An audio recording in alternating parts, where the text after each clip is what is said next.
Of course it's Volyanitsa! My view is that it's Odette.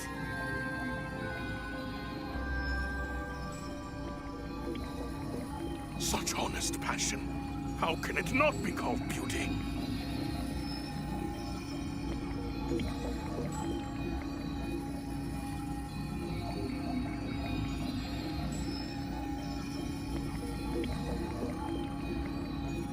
My view is that it's Of course Odette. it's Volyanitsa!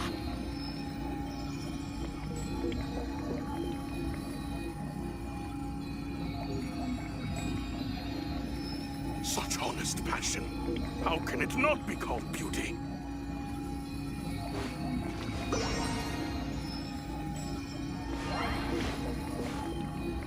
My view is that it's no. Odette. Of course it's Volyanitsa!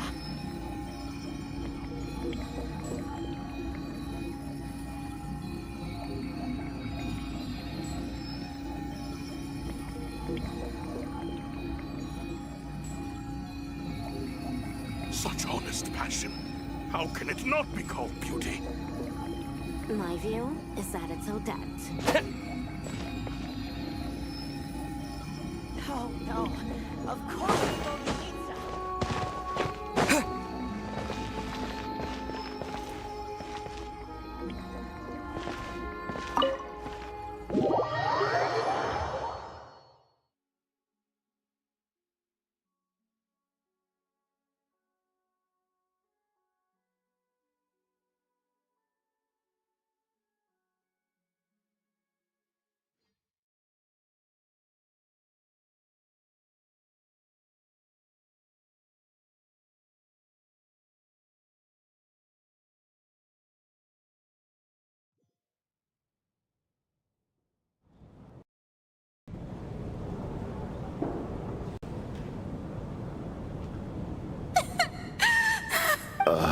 Well,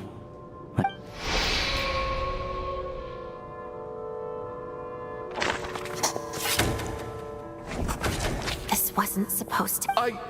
Take a long... I suspected you... And you, little hunter. now you're just lashed. Where was all this Is that a After all, the Valerian meet, but first. Of those who remain, the only people are easy but Mr. Chuganov.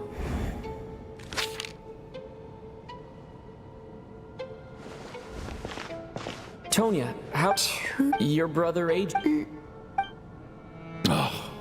Chuganov. I knew you were about. Everything about you is fake. That night, when But thinking back, Even that was a lie. Curses! Don't... the reason it's not after a while. So one day, he agreed. We got to the. Oh, When I woke up, but there's no Tonya. Yeah.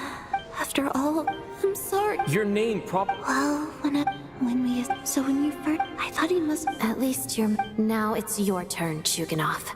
Talk to us. I believe no lie is ever told without a reason. You're right. I was lying. I happened to know that the Harbinger child and his sister Tonya managed to get tickets, so...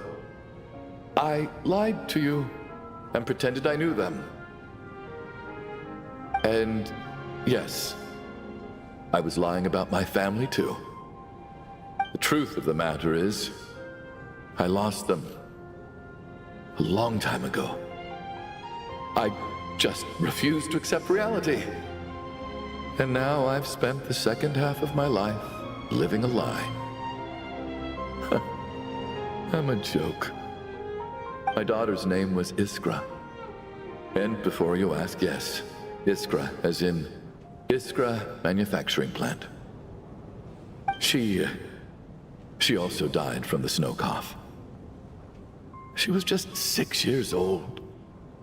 If she were still alive today, she'd be around the same age as little Tonya here. After Iskra passed, my wife couldn't bear to face those memories either. So she chose to start a new life without me. One day when I came home from work and saw the empty room, I felt like like I couldn't breathe. Subconsciously, I started to imagine that they were still there. I soon discovered that this was the only thing that made me feel any better, so I just embraced the delusion. Nothing more than a pathetic means of escapism, I know. But at least it's not a crime. So explain your false testimony, then. The night before last, when I was chatting with Tonya, she mentioned that her brother would brew medicine for her from frost fairy flower leaves. Combined with her various symptoms, I suddenly understood everything, including the fact that she was deceased. The snow cough used to be an incurable illness. I would pick frost fairy flower leaves to brew medicine for Iskra too. It took hours and hours on the stove. But the year after my daughter passed away, the jester of the Fatui announced that a cure for frost blight, also known as the snow cough, had finally been developed. It turned out that all previous treatments were completely ineffective. No better than random concoctions. That was the final straw for me. I just couldn't take it anymore. Just one more year. One more year, and everything would have been okay.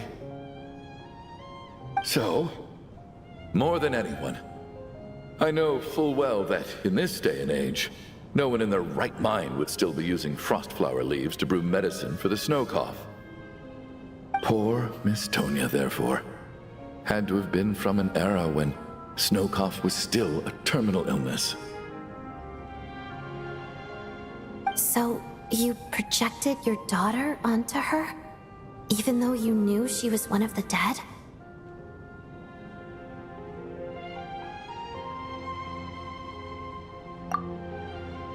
That doesn't make any sense. You knew she was already dead. What did you hope to achieve by protecting her? I just don't believe in your crackpot theories, nor do I approve of your actions. How can you just declare a living person dead and throw them out into that snowstorm? Nitya's gone. My good buddy Shram's gone. And now it's Tonya's turn, isn't it? The others I can make my peace with, but little Miss Tonya, here she is, standing right in front of us, alive and breathing, and fighting her own battles. Yet you're quite happy to say she's dead? I just want her to live. Once this snowstorm is over, the very moment it stops, I'm going to march out that door and find someone who can fetch the very best medicine for her snow cough. I'll be damned if I'm gonna let you cast her out into the snowstorm before I have the chance to cure her. Not again! Not this time! Not when the cure is right within our grasp! I'd never be able to forgive myself. Mr. Chuganov, stop. I can't let you do this. Tonya. By the sounds of it, you've known I was dead since the night before last, right? I really liked Mr. Valeri, Mr. Mitya, and Miss Vodyanitsa. And now they're all dead because of me.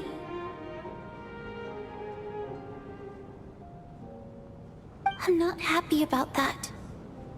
The reality is, you've been trying to fight your own demons through me.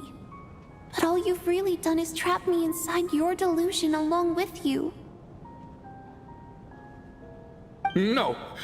Listen to me. I want to save you. I do! Well, at this point, I'm quite sure that I'm dead. I don't need to be saved. The time I got to spend with all of you is more than enough for me.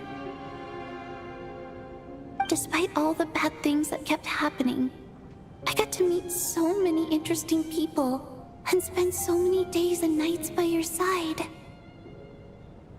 Since the day I escaped that hospital until now, This has been an adventure I never even dared to dream of. I'm very fond of you all. If it were only possible, I'd trade my soul to bring back the ones who died.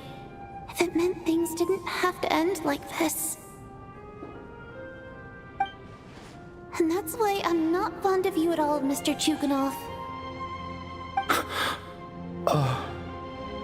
I'm sorry. It's them that you owe an apology to, sir. Not me. Well then, I suppose this is it. It's time for my adventure to end. I've caused enough trouble. You're leaving already? It's still early. Don't you want to stay a little longer? No, thank you. Oh, and by the way, my name is Patashka. It was nice meeting you all. Feels strange that we're only being properly introduced now that it's time to say goodbye. Tashka?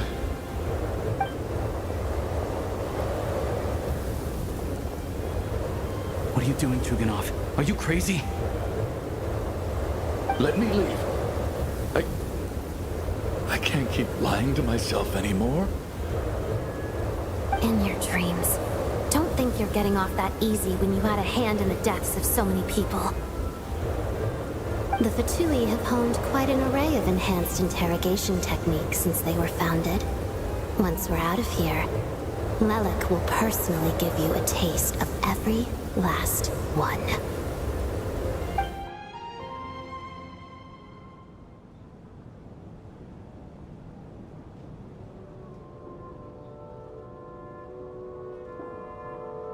I think we should leave. I doubt this snowstorm is ever going to stop. For all we know, this storm might have destroyed all of Snezhnaya by now. Maybe even the whole world. Wait, we finally solved the mystery of the haunted theater today. Maybe let's at least try to enjoy tonight? Fair enough. I don't particularly feel like dying in Chuganov's company anyway. And yet you won't let me die first. Hey, Chuganov, on a serious note, if we do make it out of here, you should close down that factory of yours. A lot of people are freezing thanks to you. Is this really the time to be discussing my factory? All right, fine. I'll shut it down. Doesn't matter to me anymore. Am I hearing things? Or was that a knock at the door? There it is again. But I don't understand. The snowstorm hasn't stopped, has... Should we open the door?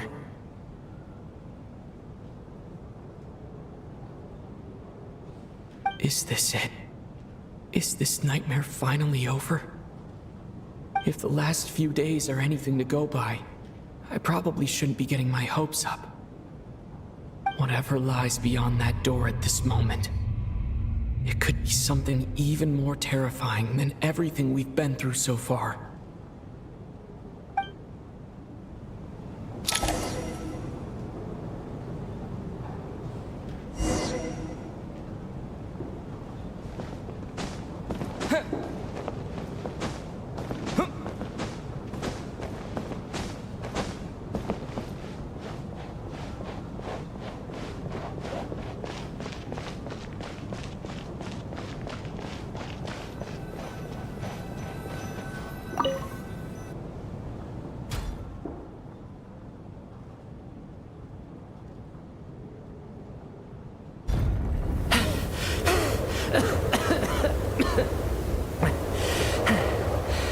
Hey everyone, I'm back. How are you doing? Feeling any better? Much better, thanks. Whew, it is so good to have you guys here. I was a little worried that the theater would be empty by the time I got back. Let me see. Tonya and Vodyanitsa are missing, which means Vodyanitsa died last night. And then you discovered that Tonya was the other dead person. Am I right? Not Tonya. Petashka. First, tell us how you made it back here. Given the conditions outside, no one should be able to return alive.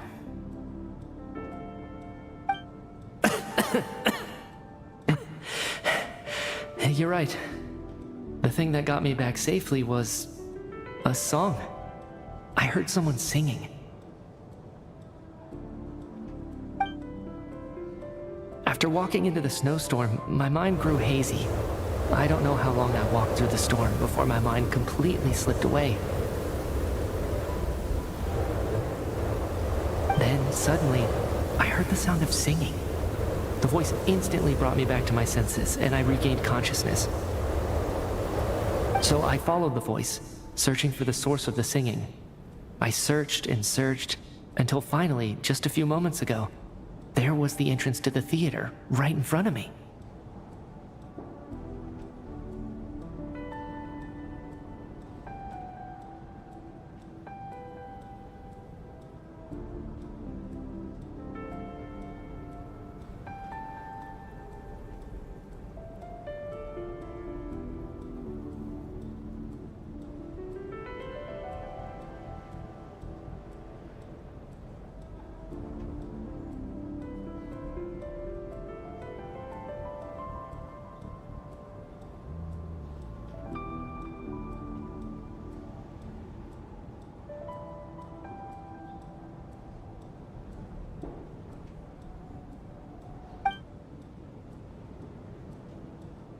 I've actually never performed this song in the theater before, because it has more of a ceremonial purpose for our people. It's not meant for the stage. It means something like, "May those we have lost watch over us, and follow this song back home in the night, so that we might be reunited once more." That must have been Vodyanitsa's Requiem. Who knew it actually worked? That song is meant to guide the souls of the dead. Mitya, that must mean that you... No kidding. Seemed like I guessed right then. This is what I've been so desperate to tell you about. When I first stepped out of the theater, I was still quite lucid. My memory of it is still pretty intact. I remember the outside world being completely different than what I'd expected. It was like this was a world where only the snowstorm existed. There wasn't a trace of any humans or buildings ever having been there.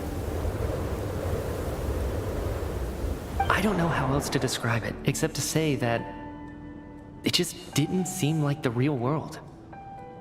And as for the Requiem, if I was guided here by Vodyanitsa's song, it can only mean that I must already be dead, and this is my soul, not my body. But I didn't experience a clear moment of death while I was out there, nor do I feel any different now than before I walked into the snowstorm. You don't seem any different to me either. In fact, this is something I've been wondering about for a while now. If souls aren't physical, shouldn't they lack tangible form? Both Shram and Petashka were clearly deceased, and yet their souls didn't look or feel like ghosts at all. They were visible, tangible, no different than you or me. This raises a truly terrible thought. Is that really what Mitya is suggesting?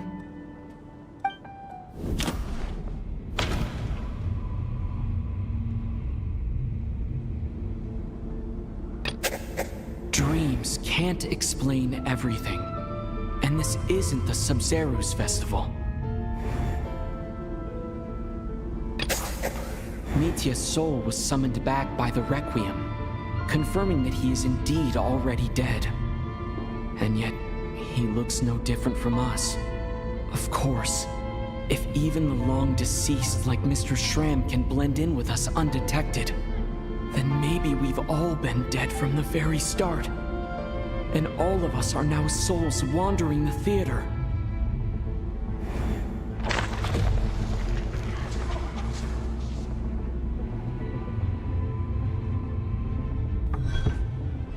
Yes. I think that this is probably the afterlife. What did you say?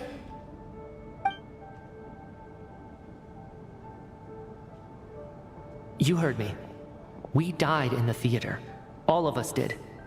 But due to an obstruction in the theater's ley lines, our souls are trapped here, while an endless, infinite snowstorm rages outside. It's ironic, really. All that time, we were working so hard to figure out who the deceased among us were, when the truth was, we were all deceased. The only difference being some of us died more recently than others. Do you remember that note, "Death is near"? Seems like we misunderstood what it meant after all. Death was nearer than we wanted to think all along. The note simply meant that all of us were already dead. So all our attempts to survive, our search for the deceased, it was all for nothing? Hard to say. At the very least, we helped 2 lost souls find clarity and go to where they belong. The presence of those 2 is probably what caused our souls to be drawn in by the ley lines. In which case, the deaths we've awoken to over the past few days were just souls returning to the ley lines for good. If what you're saying is true, doesn't that make us the lost souls now? Huh, no wonder. This afternoon, when I was moving Vodyanitsa's body, I noticed that the other bodies in the room hadn't decayed one bit after all these days. That's further proof that those aren't physical bodies at all, but merely our shells here in the afterlife. Am I really dead? This doesn't feel real to me at all. No, that's impossible. This cannot be how it all ends. I still find it hard to believe that all of us are dead. How exactly did we die in the real world? None of us have any memories of dying, right? Not even knowing how we died is preposterous. Good grief! Surely there has to be some reason. Exactly. It's hard to rest in peace when you don't even know how you died. It gave me lots to think about as I strode out into the snowstorm. I racked my brains trying to remember the cause of my death, the exact moment I died, the root of all of this, right up until my consciousness faded. Wait. Hold on. Right before I lost consciousness, I think I saw something. I can't remember. And I think I lost my notebook and pen. Mitya, your hand. Is that blood on your fingers? Huh? You're right. There's blood on the fingertips of my right hand. Looks like it's already dried. When did that happen?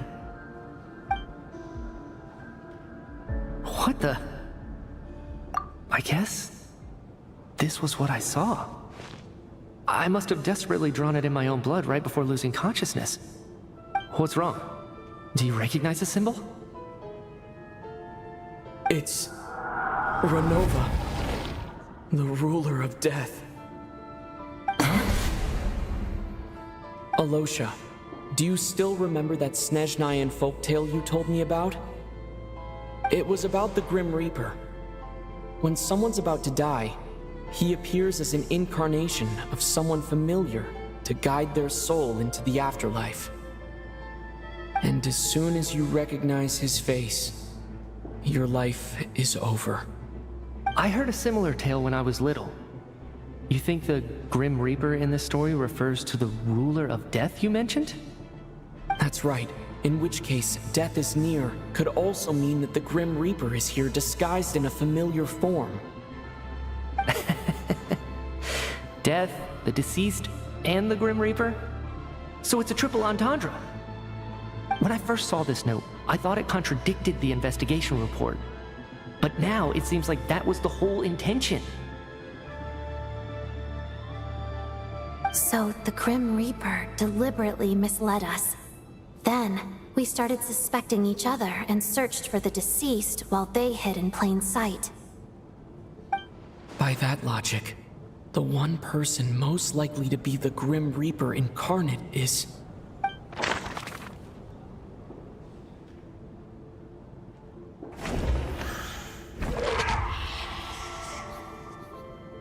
No doubt about it.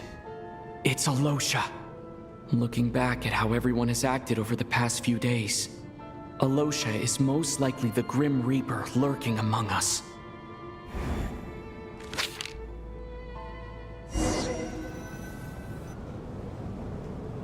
Is it you, Alosha?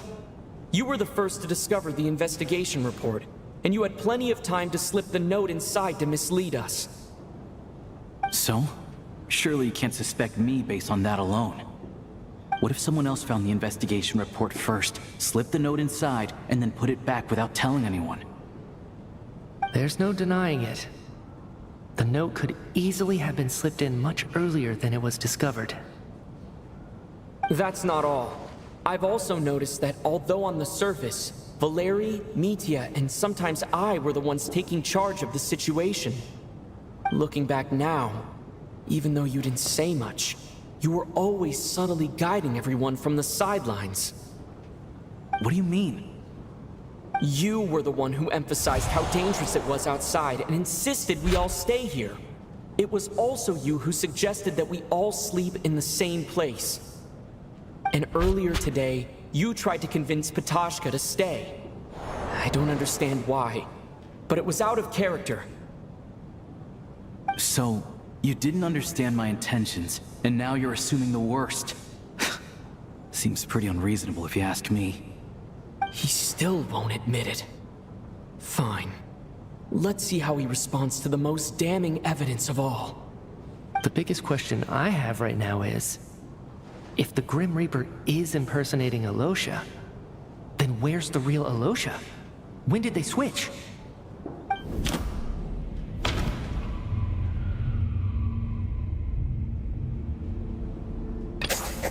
That's right. This was the moment. Right at the start, before any victims had even emerged, Alosha was switched with the Ruler of Death while everyone's guard was still down.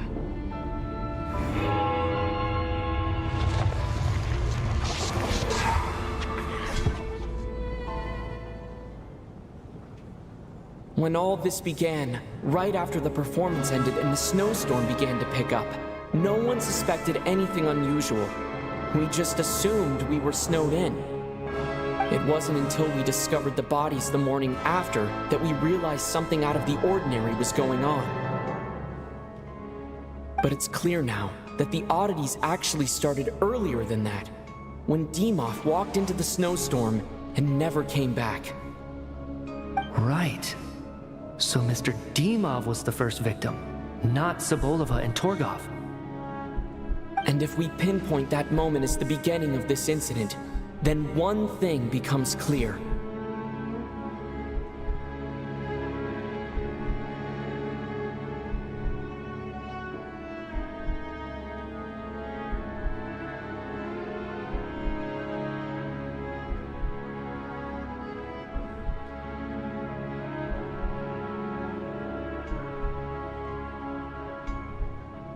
Alosha, you are the only person who walked into the snowstorm and came back without the help of Vodyanitsa's Requiem. More precisely, Alosha never came back at all. The one who came back was the Grim Reaper. Not bad. Well, since you've backed me into a corner, I suppose there's no point in keeping up the act anymore. Alosha? You're the Grim Reaper? I am no such tired cliché. Mortals should address me as the ruler of death. Before being wiped out for good, you identified the two deceased, and even sensed my presence. A commendable achievement, far beyond what I expected. I heard you can ferry souls. Those deaths each night. Were they your doing? Your initial conclusion was correct. Due to the existence of the two deceased, the ley lines yearned to reclaim those long-lost souls. Every night, they devoured an equal number of souls to fill the void. This required no intervention from me. Though, of course, ferrying souls is indeed my authority. Here, take a look.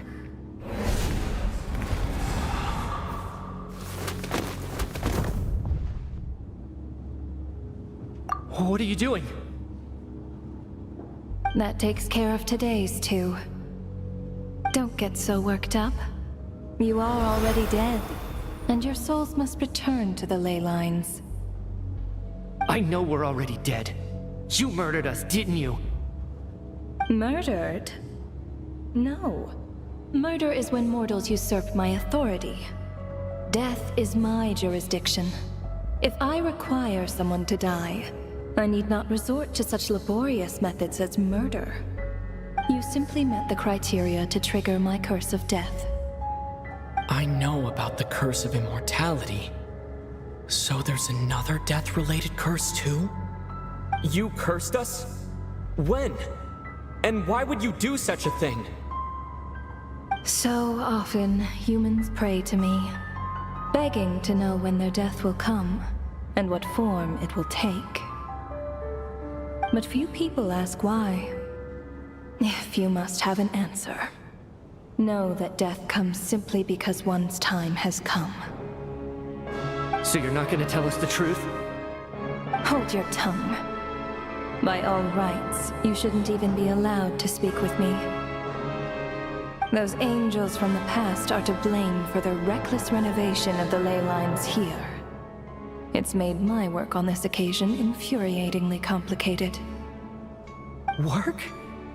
So trapping us here, making us watch our friends die, that's just another day at work for you? You clearly have a lot of questions. Fine. As a reward for your remarkable accomplishments over the past few days, I shall answer a few of your inquiries, provided they aren't too unreasonable. After the physical body dies, the soul must return to the ley lines for that person's death to be considered complete. My work encompasses the entire process of death, including, naturally, the guiding of souls into the ley lines, with which you are now so familiar. You must also be rather familiar with Natlan's Night Kingdom, I presume? It was I who supported the creation of the Night Kingdom. It provided a convenient means of guiding the souls of Natlan. Here, too, the ley lines connected to the theater underwent some modifications. The angels hoped to make them capable of accommodating the souls of some special creations. But this actually hindered their ability to accept ordinary souls to some degree. This effect manifested itself after you died from the curse in the theater, leaving you stranded in the afterlife, unable to achieve a complete death. But if souls who die from the curse of death fail to return to the ley lines within a short window of time, they will miss their chance for good. Then, they will remain forever suspended between life and death, no longer subject to the authorities of either. So if you don't resolve this matter soon, and see all our souls return to the ley lines before long, we'll escape your control. Mitya is sharp. This must be what Renova was worried might happen, and the reason she got involved to begin with. But if you have the authority to guide souls, why didn't you just show yourself and get it over with? Why hide among us in the form of Alosha? You seek to understand the mind of a god. Very well. I'll tell you. This is a theater, and I decided I wanted to watch a show about death. That's why I encouraged you to take the events to the stage. I found myself getting quite immersed. I suppose the entertainment you provided makes up for all the trouble you've caused me by being so defiant in the face of death. There. Are you happy with my answer? Can't say I am. Really? but it fits the stereotypes you humans have about gods. Just moments ago, you were complaining about how infuriatingly complicated your work here has been. Work is work, I get it. There are times when it's a huge pain, but you just have to get it done, right? That's a rather unique perspective for a human. You are in fact correct. There is a pain point in this case. Due to the obstruction in the theater's ley lines, there is a hard limit on the number of souls they can receive each day, making it impossible for me to ferry all your souls at once. Revealing my identity too soon would inevitably have led to futile resistance, and there was a risk that any souls who chose to run would disappear. Then there was the issue of the 2 lost souls you called the deceased. The way you resolved that quandary was all part of my design. That's what I don't understand. If all of us were souls of the dead, what made their presence among us special? For centuries, they have refused to return to the ley lines, exploiting the issues created by the angel civilization to resist being drawn in. Centuries of obsession accumulated during this process. You may think of this obsession as the resentment of the dead, and in this quantity, it was a bomb that could have detonated at any moment.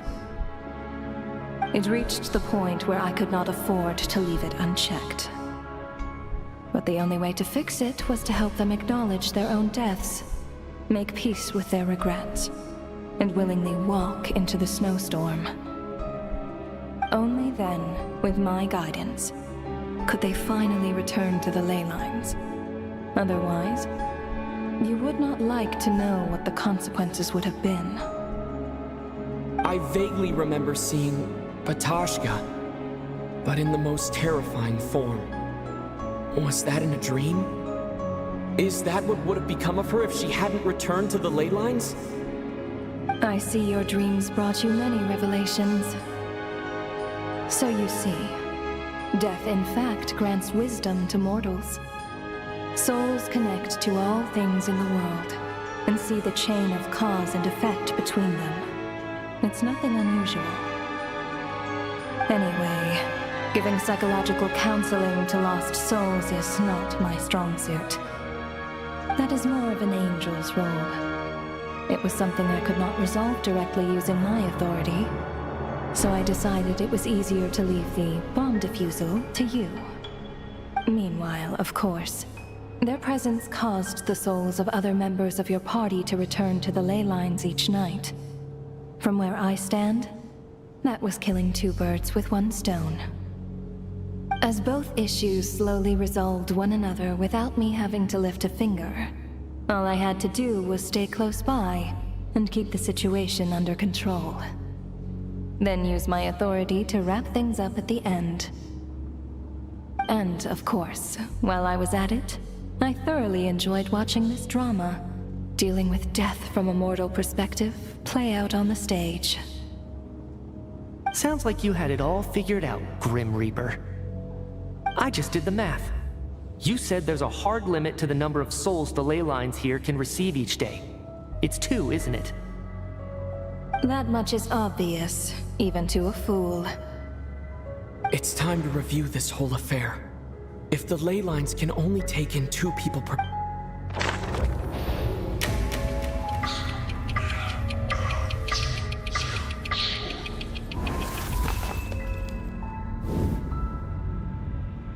Looking back now, none of us had the faintest idea at the time. From the moment that staff member named Dimov walked into the snowstorm, the incident had already begun.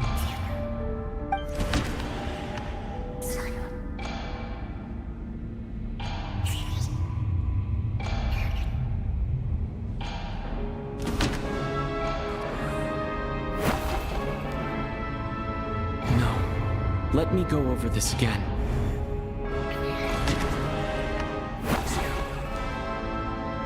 No.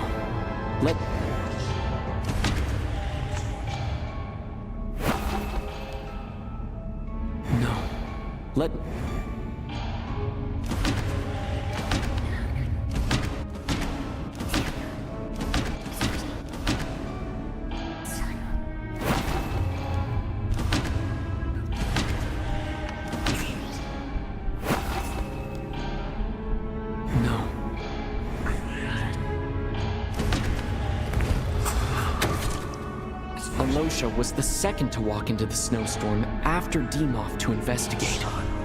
During this process, the ruler of death assumed his identity, making him one of the victims.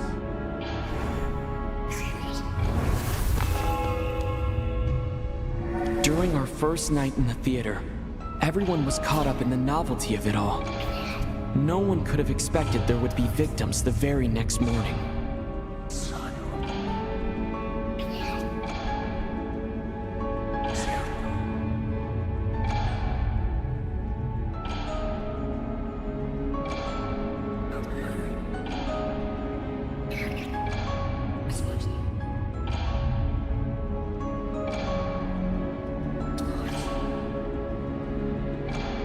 Despite all the confusion, and with the help of hindsight, we finally began to realize that something was amiss with the snowstorm.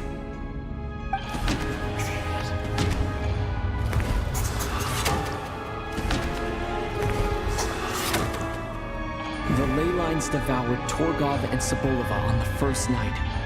At the time, we thought this might be a murder case connected to Lelik.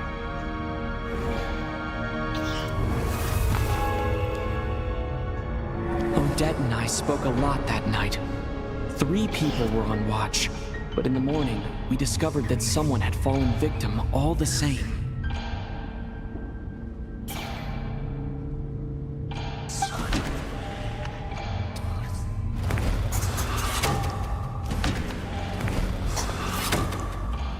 The deaths of Kulish and Rampana caused everyone to stop suspecting Lelik.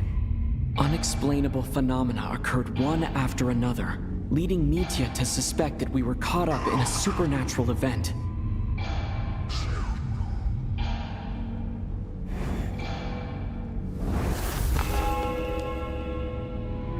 Later, we discovered that there seemed to be an extra person among us, and subsequently discovered the existence of the deceased. Mr. Schramm realized he was the deceased and walked into the snowstorm to return to the ley lines of his own accord. It turns out there really was a dead person among us.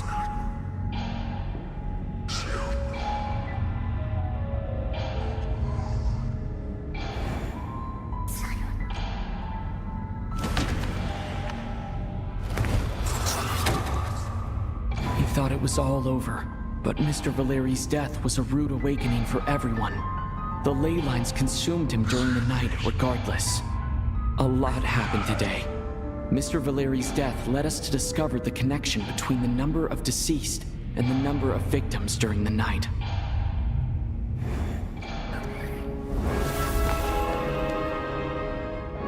The fact that there was more than one deceased seemed to bring us back to square one. Odette revealed some information she had been keeping to herself.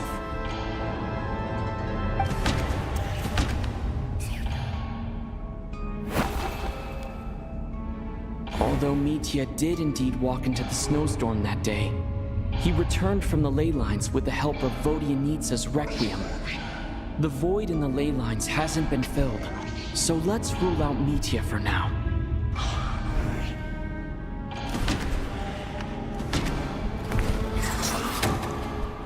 Vodyanitsa was swallowed by the ley lines in her sleep, but the Requiem she sang before falling asleep was quite a game changer.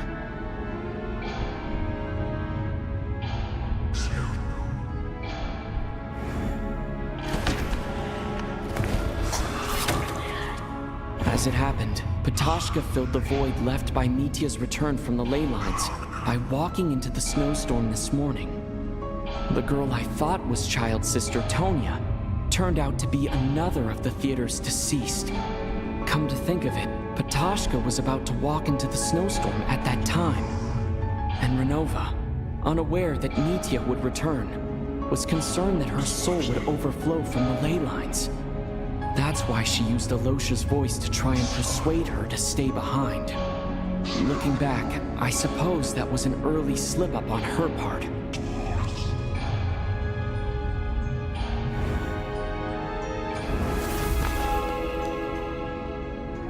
No one could have expected anyone who walked into the snowstorm to return. But just after nightfall, Mitya returned, bringing crucial information with him. Various truths began to surface, including that all of us were already dead, and that the ruler of death was here among us. Then, after revealing her true form, Renova callously claimed 2 souls.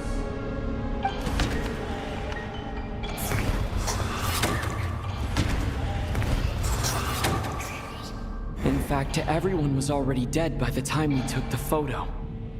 And in the days since, we've experienced many more partings in the afterlife. Now, only Mitya and I remain. And the true culprit behind everything still stands before us. In Mitya's eyes, I see the same anger and frustration that I feel.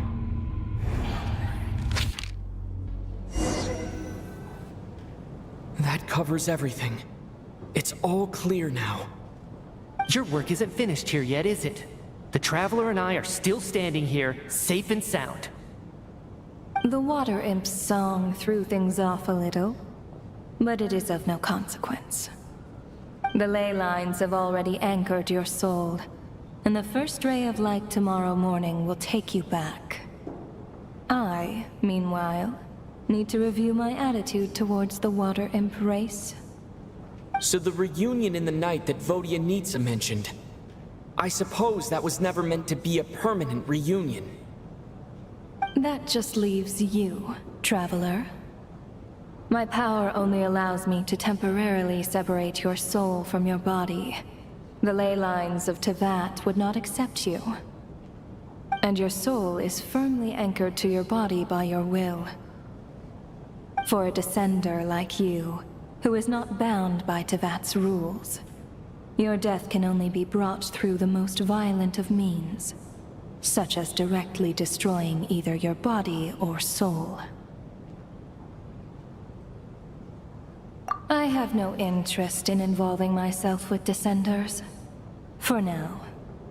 Although, this may change if Asmodee remains missing, or you insist on interfering with our affairs. One last question then. All our struggles and sacrifices here, they were meaningless from the very beginning, weren't they?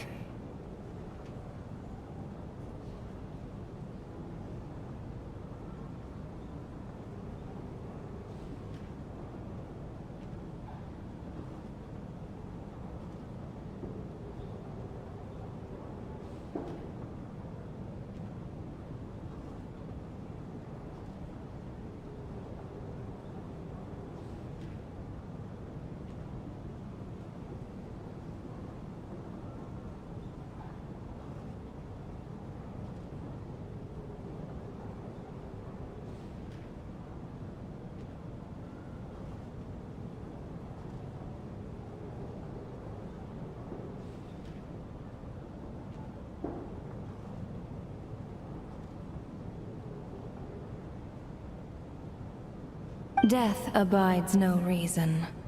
Besides, what you call sacrifice is merely a concept created by humanity. To me, it is nothing more than a self-indulgent charade in the face of death. Mere mortals fantasizing that their actions could reclaim something from my grasp. A truly laughable idea.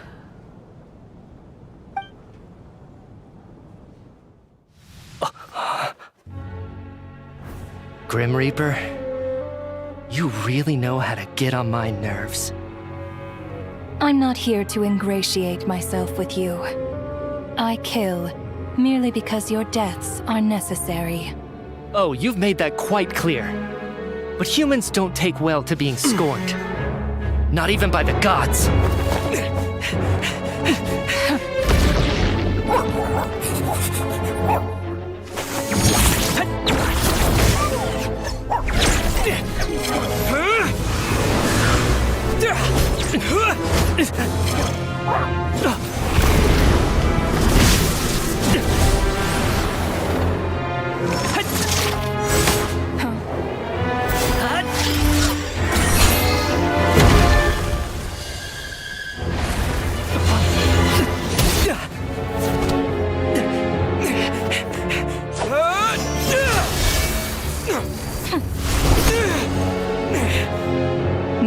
futile. You must know that you are powerless against me in my own domain. I suggest that you save your strength. For what? Maybe we can't change it.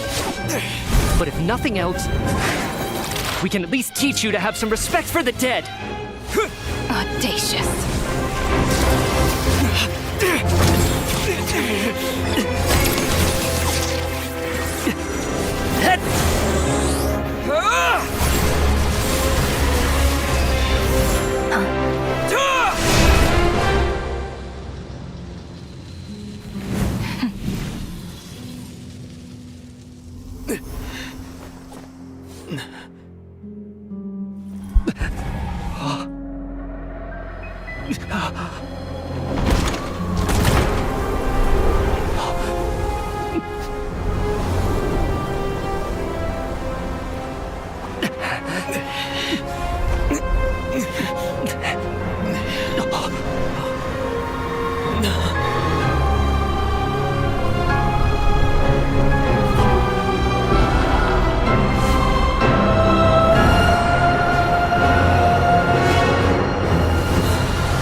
How are you holding up, Odette? What happened to me? How much do you remember? What do you mean? Is the performance over? I can't seem to recall what happened. Has Odette already forgotten?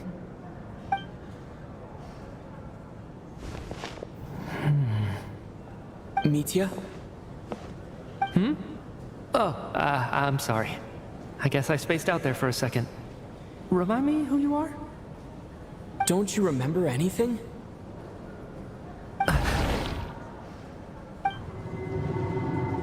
Yeah, I remember now, comrade. Looks like we guessed right. Just like me when Odette found me at the Armory Palace. For some reason, everyone killed by the Ruler of Death eventually came back to life.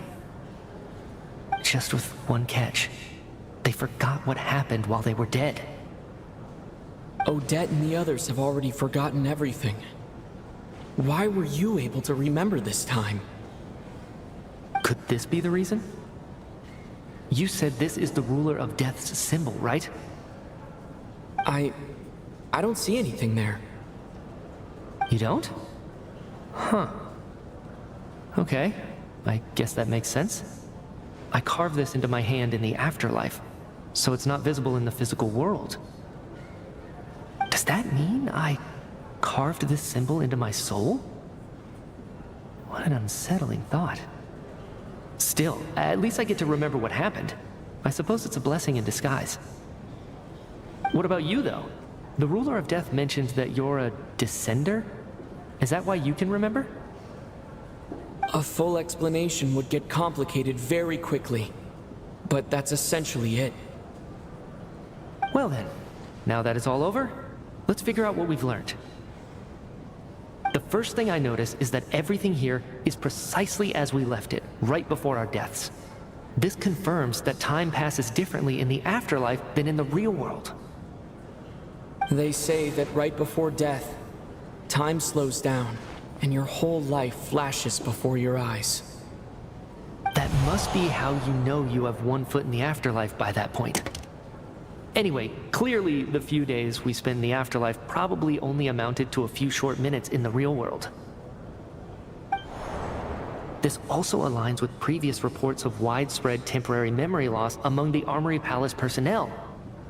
Now it seems likely that those were all brief deaths caused by the Grim Reaper's so-called curse of death. To those unaware of the truth, dying and coming back to life must feel similar to a short bout of catatonia. This leaves me with a couple big questions. What are the conditions that trigger this so-called curse of death? And why are we resurrected after we die? If nothing else, I think it shows that killing us wasn't her ultimate goal. We still don't know her true reasons for subjecting us to death. Right. This time only got complicated because of the situation with the theater's ley lines. That's why she had to approach it differently. If the previous incidents of amnesia among the researchers are anything to go by, killing us is usually a pretty routine matter.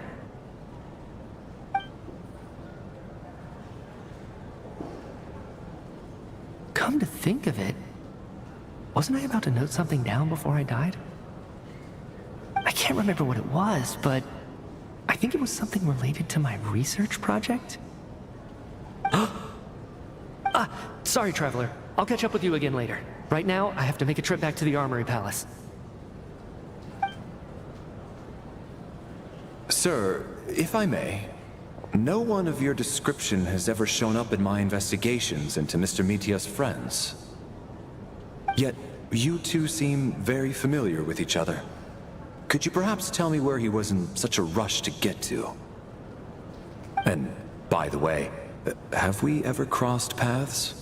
Forgive the presumptuousness, but I feel a vague and indescribable sense of familiarity about you. I can explain everything. Could you help me gather everyone in the theater in one place?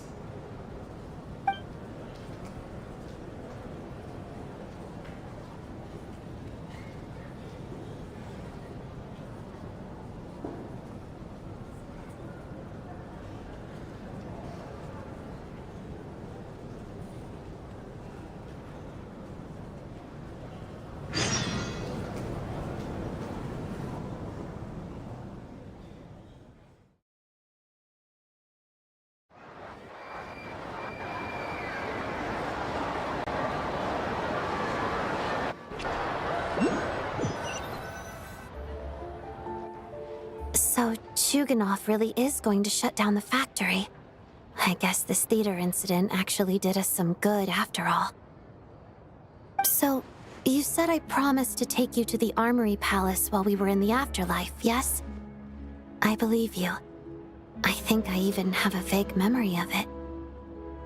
Agreed. Let's check in on her first. The whole reason for our trip to the Armory Palace anyway is to figure out what's going on with her health.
I'm finally back. Even though a long time has passed from my perspective. As far as Paimon's concerned, I probably just went out to watch a very short show. I should keep my emotions in check when I see Paimon again, or it'll seem weird. Wait. The atmosphere here feels off. Shh. Stay quiet. Let's go inside and take a look. Have we still not been able to notify Child yet? We need new orders. What if that person comes back again? I'm so sorry. Under the circumstances, there was really nothing we could do. Tell me, what happened to Paimon? It was the Jester. He came here in person and escorted Miss Paimon away. He's the director of the Fatui. His authority supersedes all others and cannot be questioned. There was nothing we could do. How long ago did he leave? And what was Paimon's status? It was about an hour ago. Miss Paimon was fast asleep at the time.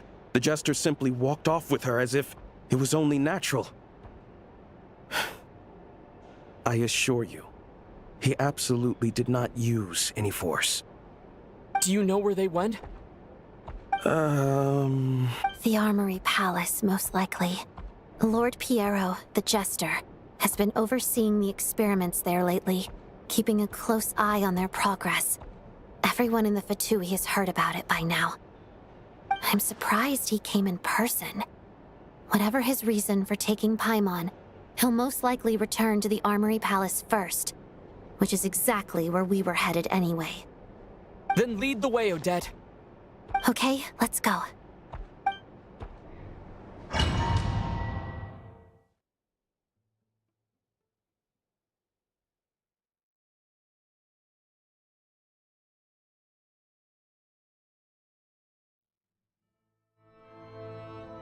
It's just up ahead. Quick, let's get inside. No, I'll go alone. You know I'm planning to force my way in. You're with the Fatui, so you should stay outside. I was hardly planning on taking you through the official channels anyway. I'm here to force my way in, just like you. I may be a Fatus, but I'm also Lelik, enemy of Project Stuzha. Paimon's safety is paramount right now. With me around, you'll have an extra pair of hands. There might be devices inside that are easier for an insider to deal with. If you say so. Let's go. There's no time to hesitate.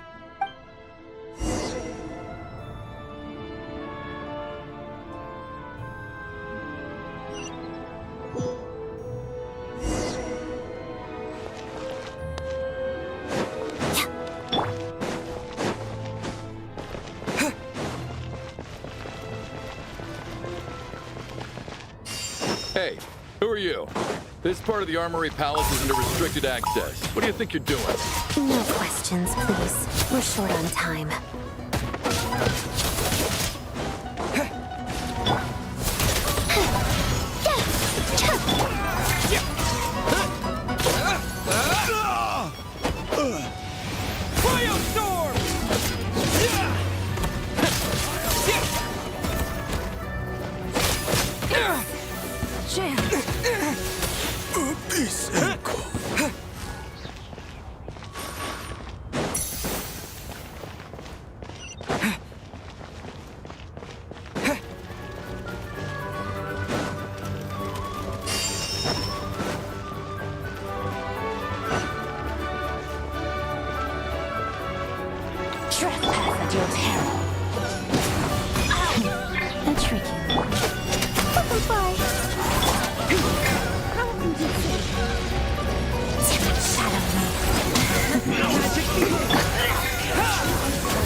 Now you have a turn.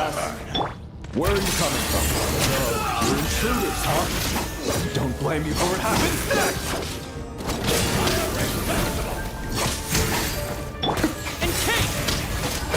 Run while you still can! There's nowhere to hide!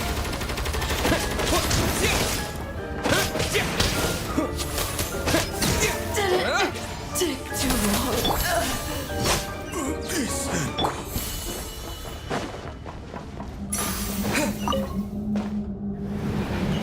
The Armory Palace is hidden this deep in? This place is much bigger than I imagined. They're conducting top-secret research after all. The deeper it's hidden, the better, is standard Fatui logic. The style doesn't really look like the Fatui's handiwork, though. They must have requisitioned some structures from a past civilization. It also Looks like we're in for a tough fight. Stay alert!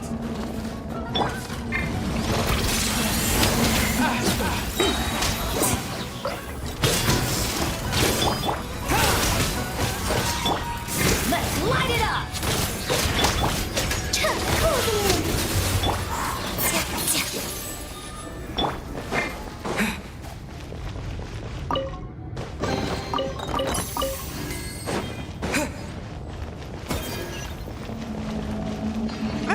Intruders? Don't come any closer! Just what are you guys trying to do here? The last war beats short.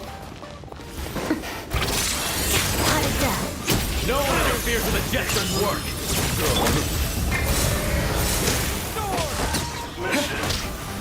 Fighting from big one.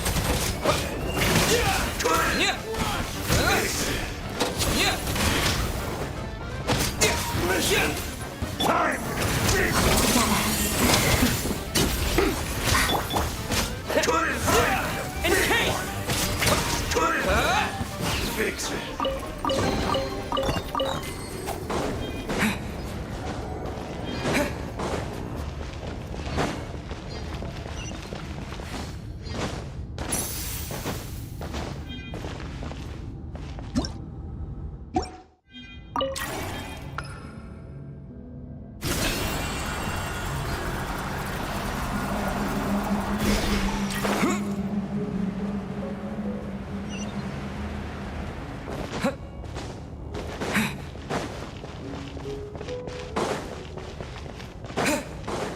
Looks like no one's guarding this place. There's something off about that decoration over there.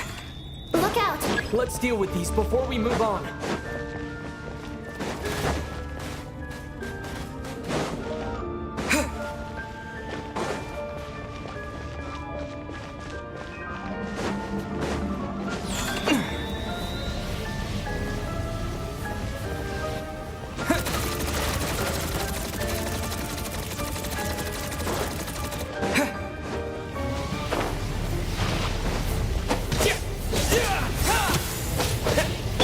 Let's begin.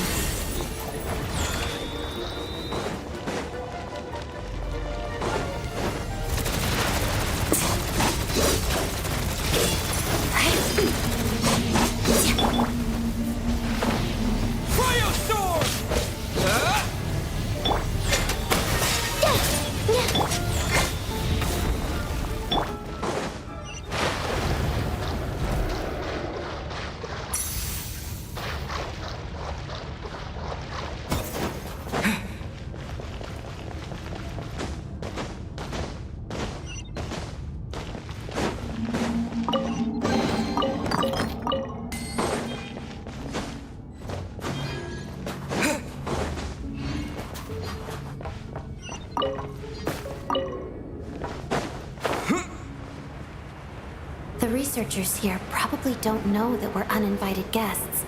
Let's try not to hurt them. What's the big star from the theater doing here? That's Miss Odette. She's a member of the Fatui. Don't tell me you didn't know that. Was the whole reason for Project Stuja to support the research here at the Armory Palace? Just what are the Fatui and the Tsaritsa planning?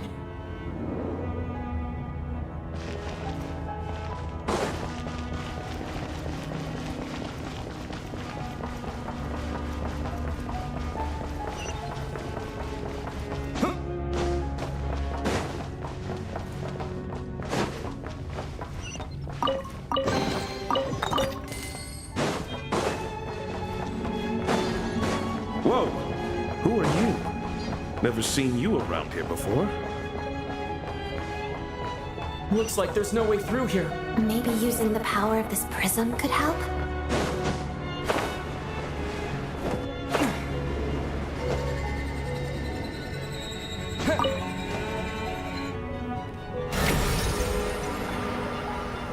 I think I see some images. It's the prism's power at play, causing images of the past to reappear, albeit only as illusions. Paimon. And the Jester. Is this another scene from the past? Yes. It looks quite old, though. I don't think it happened in the recent past. What's going on here? What happened? The source seems to be the Armory Palace. They must have started some large-scale experiment. Wait, what if this has something to do with Paimon? We need to hurry!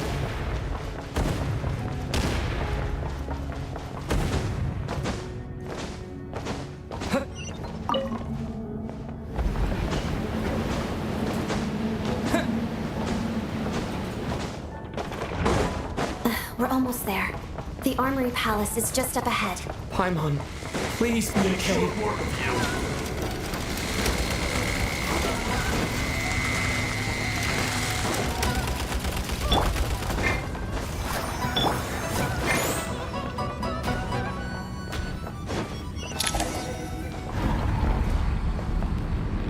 What's going on? Wait, I remember this feeling. It's the curse of death. No, not now! Why is the curse of death striking again already? Odette.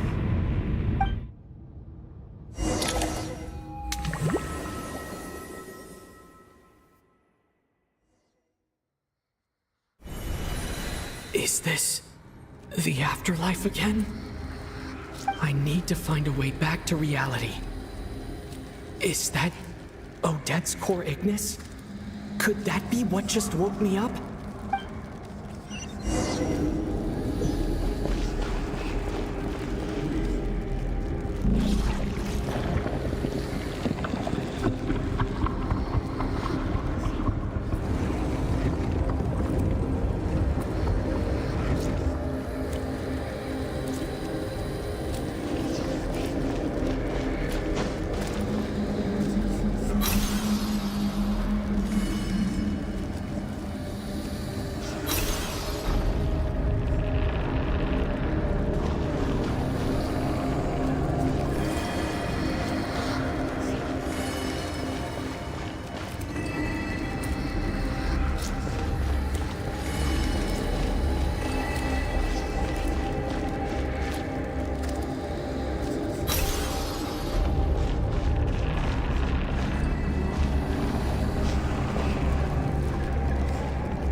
Odette? Odette! No signs of life. But past experience says that she should be resurrected before too long. Right? Did Odette intentionally use her core Ignis to guide my soul? I feel like something similar happened in a dream I had before. Thank you, Odette. If not for you, my soul wouldn't have found its way back to my body so quickly. And I might not have woken up so soon. But I'm sorry. I don't have time to protect you. I have to use the time you bought me to get Paimon back.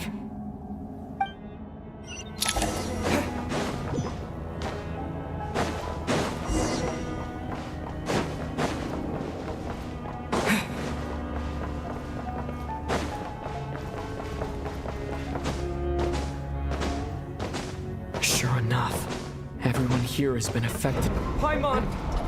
Paimon! No, wait. Paimon probably didn't escape Renova's curse either. She won't be able to respond to me right now. I'll have to find her myself.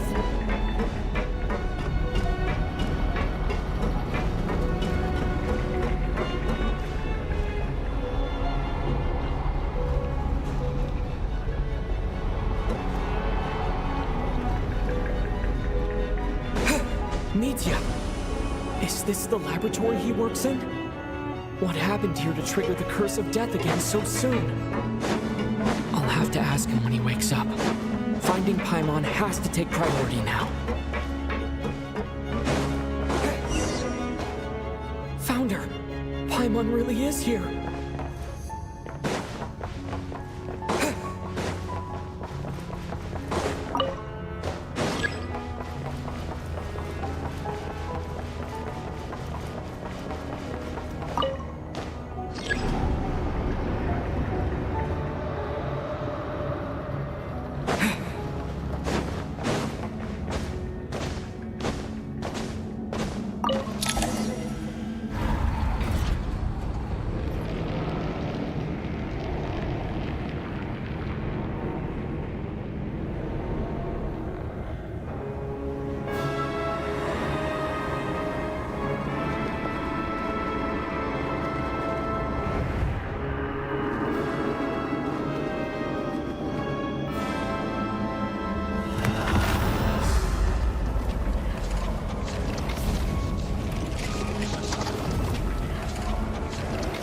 You don't learn, do you? You've already been involved in one mass death, and now you show up at the scene of another. This might have passed for a coincidence the first time, but a second time? Am I to assume you are intentionally interfering in Snezhnaya's affairs? Judging by your expression, it seems that you understand little of what is going on here.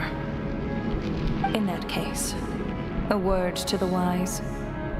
Do not interfere in Snezhnaya's affairs. A civilization that fails to learn its lesson constantly depletes its own worth. It will one day lose any reason for its existence.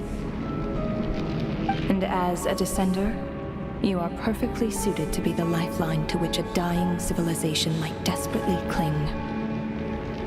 Consider your position carefully. No advice needed. I'll make my own judgments. Suit yourself. When the day of reckoning arrives, not even a descender can hope to escape unscathed. The time for resurrection fast approaches. The mortals here are not yet worthy to behold my form. So that will be all for today.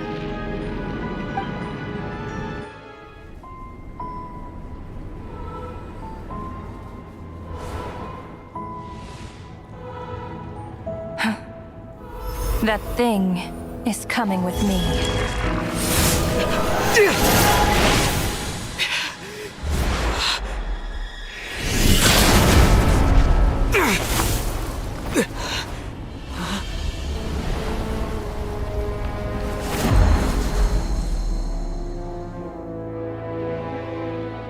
You awoke sooner than I thought. The curse of immortality is stubborn, unable to enter the ley lines, yet not content to remain a spirit. Ruler of death, what do you want? You perplex me. Both you and you. That thing may be a creation of Celestia, but it possesses none of Celestia's power, let alone authority. Your obsession with it baffles me. No matter, the resurrection will soon begin. It's worthless anyway. I'll reclaim it next time.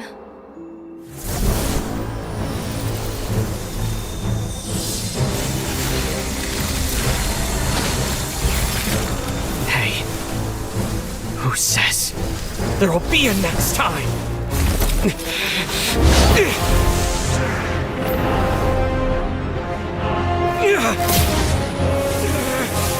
Yeah!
I missed you, Paimon.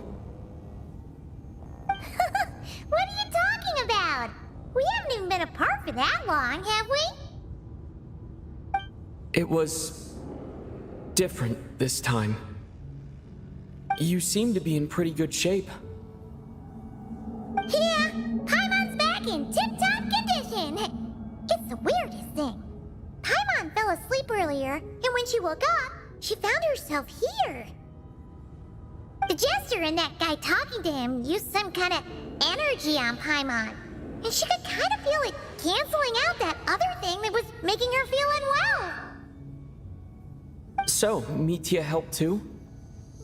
Apologies for leaving in such a hurry at the theater earlier. I was in a rush to verify some theories. Rest assured that your companion is perfectly safe. We reversed the effects that the experimental energy had on her. The Jester specifically instructed me to do so. I suppose this is our first official meeting, Traveler. I could not let Paimon suffer in her condition for a moment longer, and so I simply took her without explanation. I hope you do not mind. But why would a big shot like you care about what happens to Paimon? As I said when you first arrived in Snezhnaya, we once spent some time together in the distant past. Oh yeah, you did mention that. And Paimon did think you seemed strangely familiar the first time we met. I'm afraid the reminiscing will have to wait. Mitya, let us continue with the report. What conclusions, if any, did you reach from conducting the final experiment of our energy research ahead of schedule? The good news is, my hypothesis regarding the Ruler of Death has been verified. As for the bad news, I recommend we suspend the experiments and Project Mistelton until further notice. Currently, we have no means with which to make a breakthrough. I say this purely as a scientist, guided by reason alone. I will trust your judgment. We shall put the project on hold until the Ruler of Death has been eliminated. Wait, what are you guys talking about? You want to get rid of Renova? Like, how? By killing her? By whatever means necessary, so long as it removes the threat she poses to us. Until then, everything we do will be in vain. After what just happened, I've ascertained Renova's goal. Or rather, the trigger condition for the Curse of Death. Okay, let's hear it. What she's doing is blocking Snezhnaya's technological progress, preventing us from possessing any means with which to threaten the heavenly principles. Just like the little lapdog she is. So, any ideas, research, or experiments that lead to technological progress can trigger the curse. Just now, for instance, I was set to launch a final phase energy experiment ahead of schedule. If the experiment was successful, we could have achieved a crucial breakthrough. As expected, though, the moment the experiment began, all the researchers, technicians, and witnesses died from the curse. All that effort, not to mention the energy and materials we relied on Project Snezhnaya to gather for us, went to waste. In the end, nothing was gained. Does that mean something similar happened when we were at the theater? That's right. During the performance, I thought of an important breakthrough regarding the experiment, and wound up dragging everyone into this. So the nature of the curse seems to be something like, when moments of technological progress occur, all life in the vicinity is taken away. What a violent method. Of course, That meant the curse was normally limited to the Armory Palace. Since outsiders are forbidden from entering, this mass death phenomenon went unnoticed. Until Odette came along. I believe she was the first witness. The curse of death was triggered just before she infiltrated the Armory Palace that day. But you mentioned something about a final stage experiment. Doesn't that mean you've actually made some progress? That's right. Even with the gods locking certain key components out of reach, humanity can still advance technology in incremental steps accumulated over time. But, as I'm sure Renova anticipated, even incremental progress has its limits. A point where the truth you're seeking must be put to the test in an experiment. You mean the experiment you were just about to do? Yes, we were at a critical juncture, a moment where the quantitative was about to translate into fundamental qualitative change. With this single experiment, we could have brought everything we've worked for to fruition. But now, after already being forced to fumble around in the dark all this time, it feels like we've truly hit an impenetrable wall. As long as Renova's curse of death persists, we won't be able to advance the experiment or obtain any results. And with Project Snezhnaya having been in effect all this time, at our nation's current strength, repeated trial and error is simply unsustainable. Only by eliminating Renova first will it be possible to continue advancing our plans. But she's the ruler of death! She can just kill whoever she wants, right? That's gotta be the scariest power ever! Is it even possible to beat her? We'll see. But one thing's for sure. She definitely can't just do whatever she wants. The best proof of that is me, standing here, very much alive. You're saying... Wouldn't it be easier to just kill all of us researchers for good? Why resurrect us over and over again? Why let us advance our technology to this point? So, you're saying even the ruler of death has limitations we don't know about? Exactly. And I think that's where the key to our breakthrough lies. Regardless, the ruler of death has always been an obstacle we must overcome. Indeed, we must face life, death, time, and space. After all, our goal is the heavenly principles. The Fatui want to challenge the heavenly principles? For a long time, I've had a vague suspicion the Fatui and the Tsaritsa were targeting the heavenly principles. But hearing the Jester admit it is still a shock. No wonder the Tsaritsa's goal has always been kept a secret from the people. What kind of road will that lead Snezhnaya down? In that case... Lord Jester, I would like to request some leave. I'd like some time to organize my thoughts and go over the data. Granted. Get some rest, put the experiment out of your mind, and take care that the curse of death doesn't affect any civilians.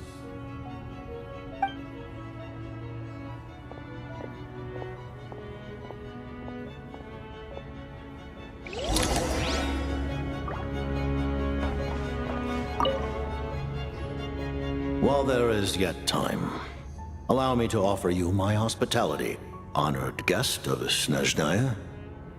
Is there anything you wish to know?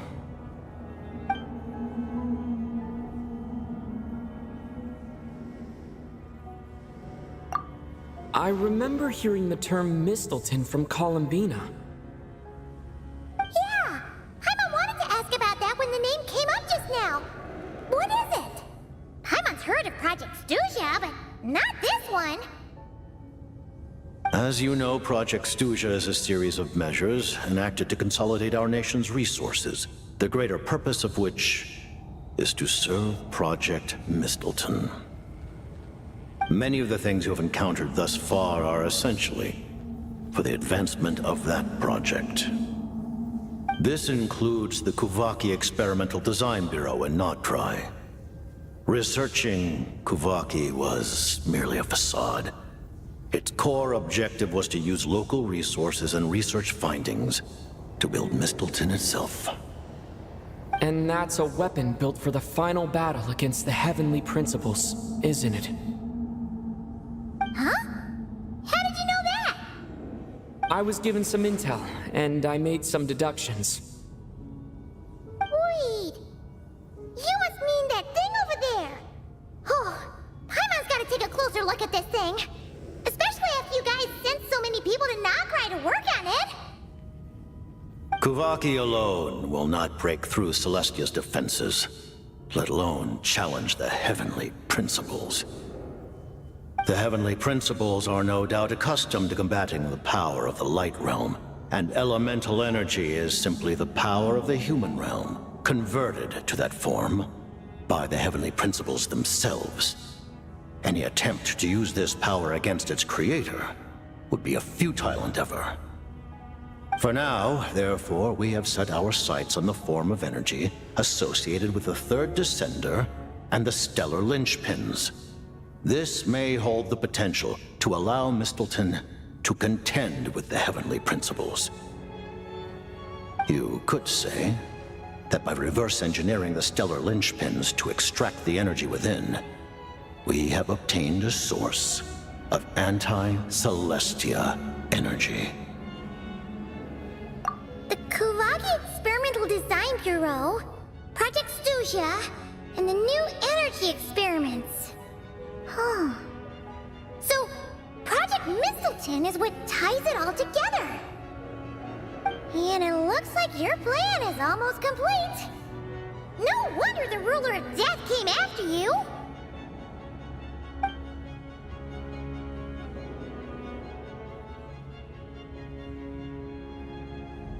Her Majesty the Tsaritsa has embarked upon an expedition to vanquish a monster. Were it not for this, I imagine she would have been delighted to grant you an audience. Seems like the powers that be in Snezhnaya don't intend to hold my past conflicts with the Fatui against me. The Harbingers have been granted significant autonomy in retrieving the Gnosis. But by the same token, they do not completely represent Snezhnaya's official stance. You read my mind. Speaking of the Gnosis, Paimon's been dying to ask this question since forever. Why exactly does the Tsaritsa want to collect them? Is it something to do with the fight against the heavenly principles? The Gnosis will undoubtedly serve as a key bargaining chip when she confronts the heavenly principles. Beyond that, you had best ask the Tsaritsa herself. I am not sure if this information is mine to disclose. What do you mean, not sure? Don't you make the rules? You're the highest ranking Harbinger! Ugh, never mind. Taking on the heavenly principles is something most people wouldn't even entertain in their wildest fantasies. Why is the Tsaritsa so fixated on this? Intervat today. Civilization is nothing but an illusion. Something whose very existence can be negated at any moment. Our civilization may very well be destroyed in the struggle, but as things stand, the heavenly principles could choose to negate our existence on a passing whim. And we must not sit back and accept that fate. Only by changing the state of affairs, only by overthrowing the heavenly principles, can our civilization truly be said to have taken root. Otherwise, the fate of the people of Conria and Hyperborea is a cycle doomed to repeat itself. Accepting potential destruction in return for getting to control your own fate. Furthermore, perhaps this is still somewhat difficult for you to understand. Are you aware that all the rules of this world are made up of curses? Huh? All of them? Paimon knows about the curse of death you mentioned, and the curse of immortality that you and Daneslip have. Then the birth of the Hilly-Churls, the rules of Natlan's Ode of Resurrection, those are curses too? Farina's long life seems to stem from a curse placed on her by Focalor as well. Yes. Even a god's love for humanity is a curse the heavenly principles inflicted upon the gods. What? The Tsaritsa has always had ample reason to hate the heavenly principles. If she can seize their authority, she will reconstruct the entire world, and when that time comes, humanity will be completely liberated from curses and lies. Look forward to it. It will be a world beyond your imagination. Though the ordinary people of Snezhnaya may not understand these details, in this frigid land locked in a ceaseless struggle against the environment, in this nation to which the gods have never shown favor, we all believe that standing in solidarity with the Tsaritsa in our shared struggle will surely usher in a new and better world.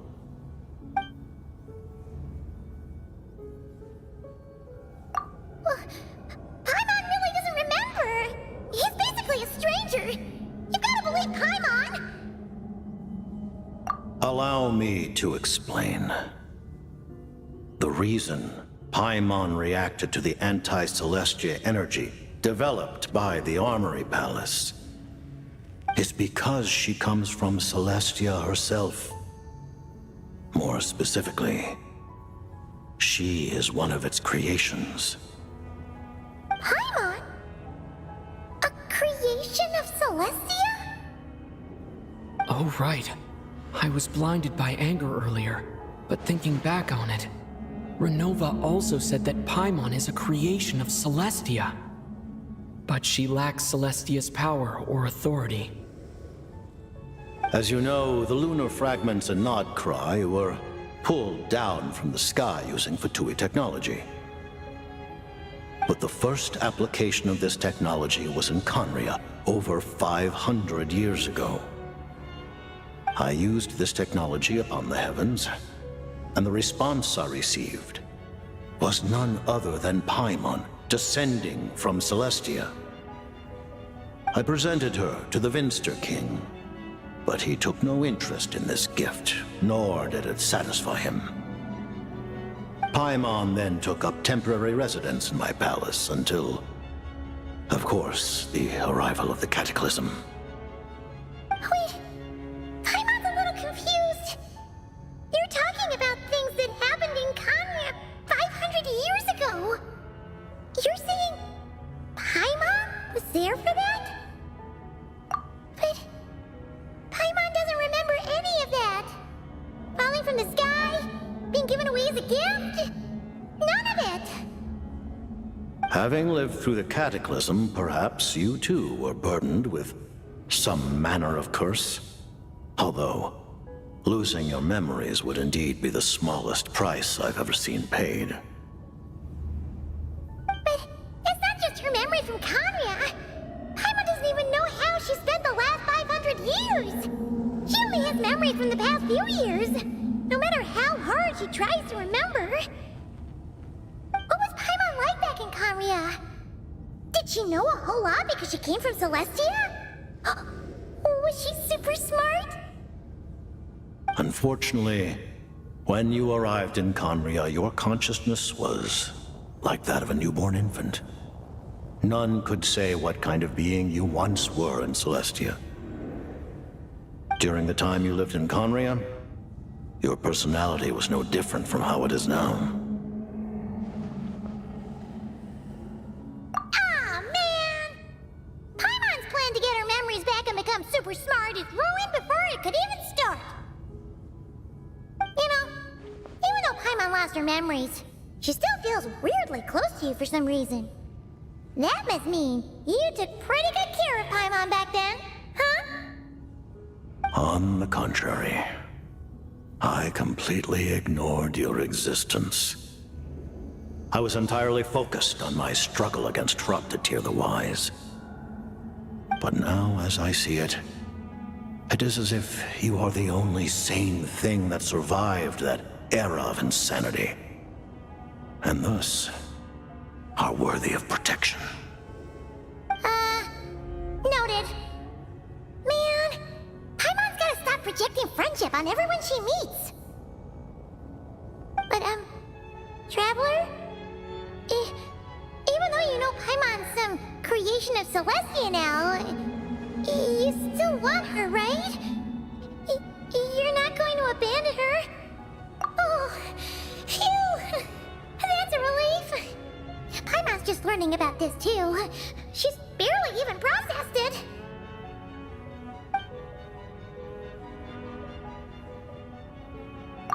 Thank you for telling me so much. I'm a bit surprised, honestly. I didn't expect you to be quite so transparent with me.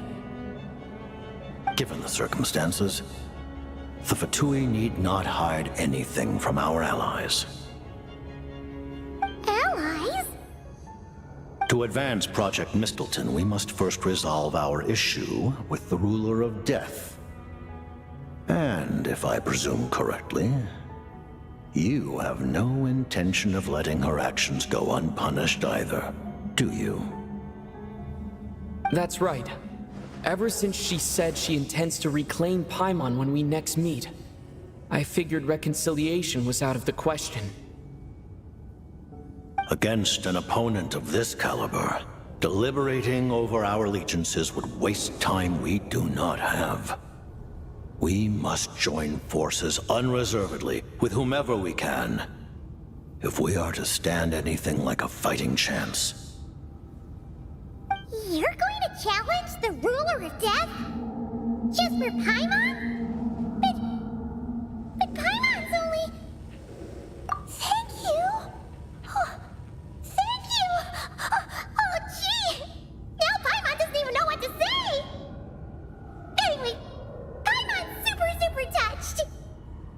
The Tsaritsa will return in triumph in short order, and the Fatui shall hold internal discussions regarding the enemy. The time for us to meet again will come very soon. Got it. Thanks for your help with Paimon. I'll be sure to look after her for you. There was just one other thing.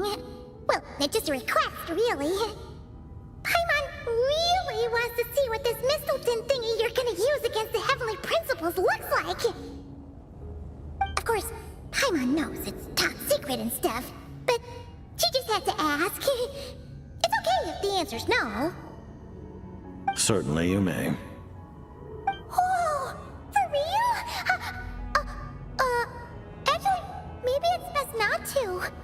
What if her Nova suddenly pops up again? She might take this chance to... While the technology is not yet fully developed, it has nevertheless reached the stage where Celestia's creations are unable to damage it. In that regard, you may rest assured. Oh. Wow. No wonder Paimon felt so out of sorts recently, even though it was super far away. Alright then! Paimon's ready to take a sneaky peek at this top secret super weapon!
Paimon?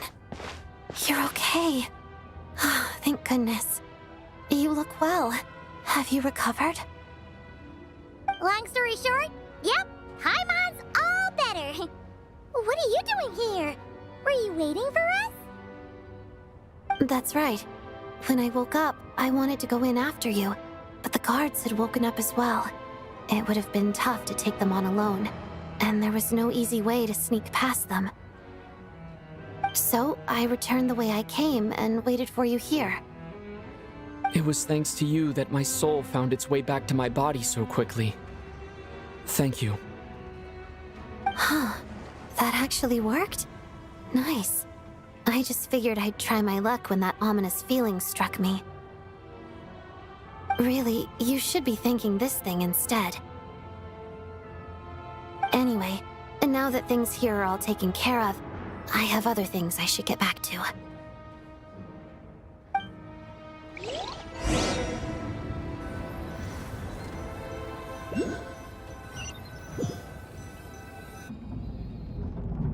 Ah, Director Chuganov, you're back. We just received notice that Project Snezhnaya has been suspended, so we've convened an emergency meeting. This is the preliminary plan. In addition to expanding production capacity, we've also discussed feasible layoff plans to optimize revenue and expenditure structure. Our calculations indicate that the factory's profits will increase by at least 30%. Just give the word, Director. That won't be necessary. Leave the energy for those who need it. Whether they use it just to get by or to run a business, that's up to them. Start preparing to halt production and lay off the staff. Make sure the workers are able to land on their feet and that they are duly compensated. Thank you all for your hard work during this time. Am I hearing you right? Why? After all the tough times we made it through, now is exactly when we should start to turn a profit. I just suddenly don't want to do this anymore. Huh. Does there have to be a reason? Iskra, it's time to rest. Dear esteemed members of the Rokot, given the effects of Lelik's radical actions upon our organization's reputation and social stability, a decision has been made to permanently withdraw this codename from use. Considering that Lelik did what they did for the benefit of the people, the Rokot has nevertheless negotiated with the authorities, ultimately securing a waiver for all penalties due to them. Lelik will be suspended for a period of time. Depending on their future performance, they may be allowed to adopt a new codename and continue acting as part of the Rokot. The purpose of this notice is to remind everyone once again that motives and methods are equally important when one operates in the shadows. Even with Project Snezhnaya's suspension and our interim operational victory, we must guard against complacency and rashness and work to consolidate the progress we have made so far. We act only for the greater glory and solidarity of our nation. May the aurora shine ever on, and the tundra always stand firm. We act only for the greater glory and solidarity of our nation. May the aurora shine ever on, and the tundra always stand firm. Looks like it's finally over. You mean for us? Just thinking out loud. I've never seen the Snezhnaya Gradvecha so lively before.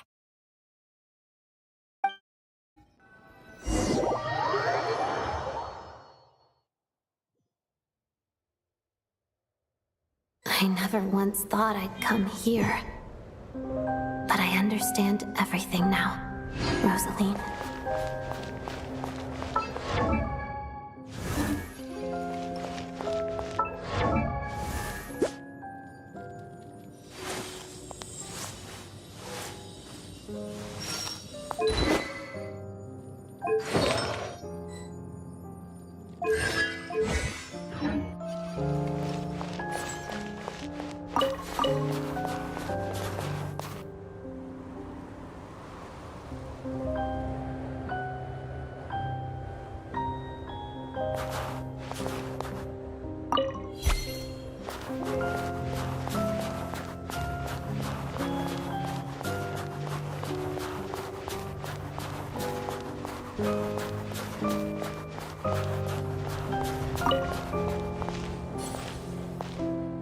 I've seen Spirit Seeker performed many times, including by your mother. Why do you bring that up all of a sudden? Even though the choreography is always identical, every dancer finds a way to make it her own.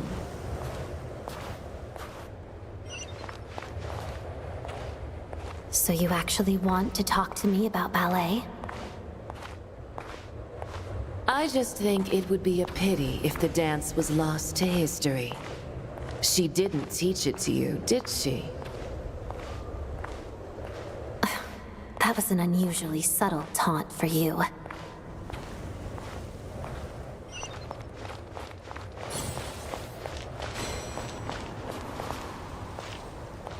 We embraced one another on the snow-swept plains, melting the ruthlessness of time.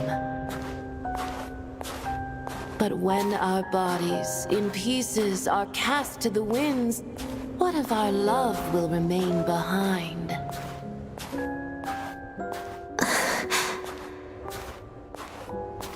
Don't tell me you can't sing. Shush.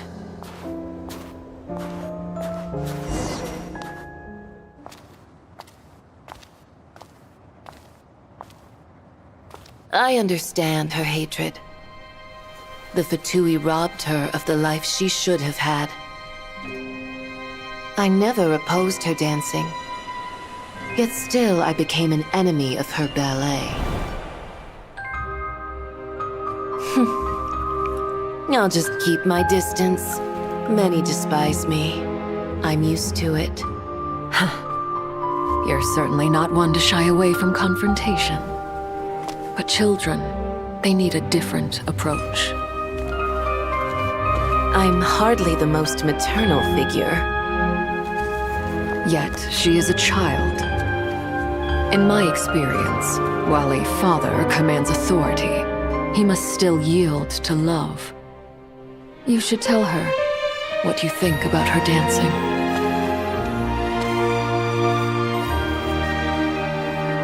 Odette will soon take the stage at the Koralyevsky Theater. This could be your chance. Geonosis secured. It went smoothly. I'll be there. Have them send me an invitation.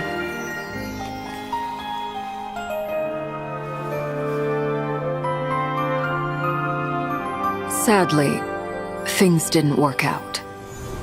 Her final words are inside that block of ice.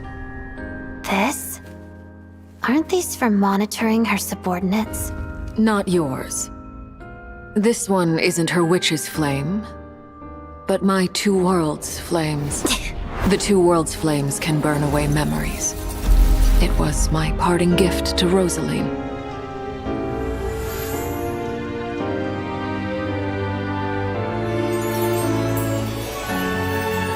If all goes to plan, she and I will both live to see the Tsaritsa succeed. I believe she'll find peace. But if anything happens to me, she needn't follow in my footsteps. The cryo-energy will fade away in time. Then the two worlds' flames will burn away all memories of the Fatui. She'll be free to dance. She deserves this. I will handle the aftermath. The choice is yours, child.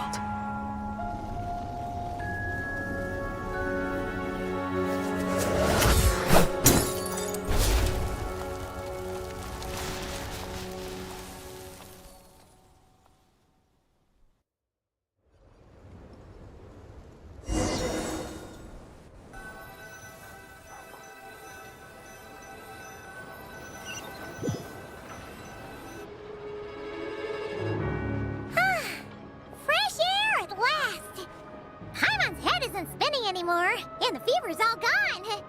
Paimon's finally free to fly again.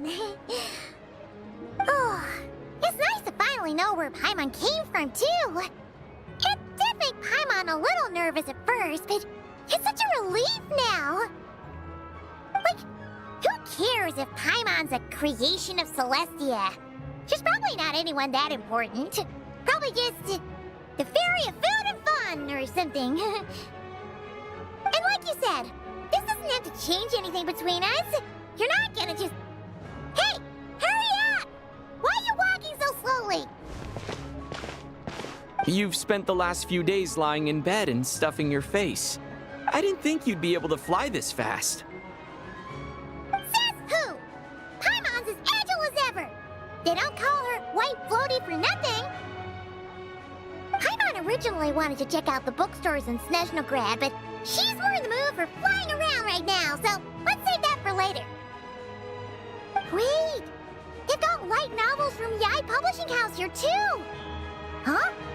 And this is Paimon's favorite mystery story from Fontaine! Wow! They got a sequel! The local Snezhnaya books look pretty interesting too, but also kinda heavy. Not the easiest things to look around. I thought you were in the mood for flying around. Paimon can read while she flies. Hey! Look at these two dolls! Which do you like better?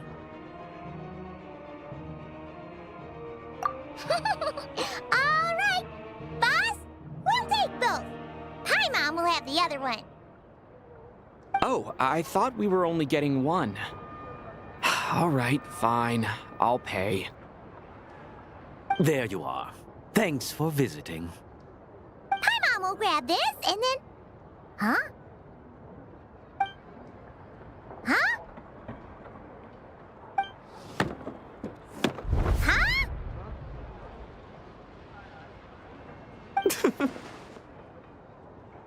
How many layers does this thing have? And what are you laughing at? Huh. You knew all along, didn't you?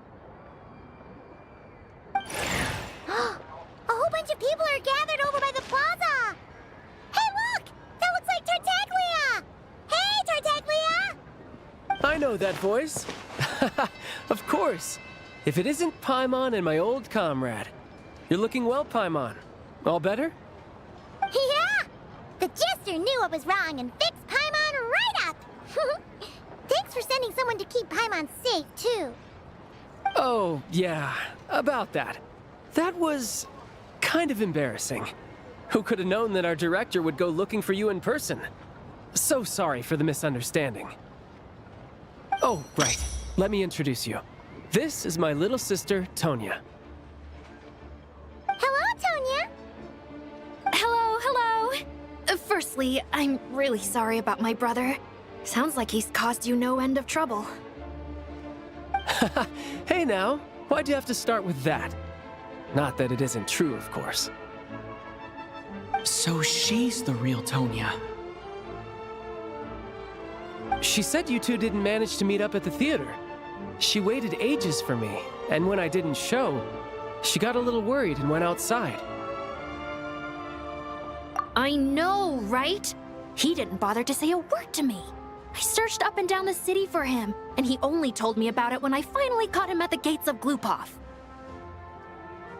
I've been rushed off my feet lately, so I didn't get the chance to go home. I just figured the Traveler would fill you in when he got there. Well, the snow was bad, and you're never late. So I was really worried about you. How was I supposed to know that you'd stood me up? I'm sorry, Tonya. I really am. I'll make it up to you somehow. Just... please don't tell Mom and Dad. Although the mix-up led to a series of misunderstandings, it's probably for the best that the real Tonya didn't get caught up in that mess. Besides, it's obvious that Tartaglia isn't usually one to break a promise.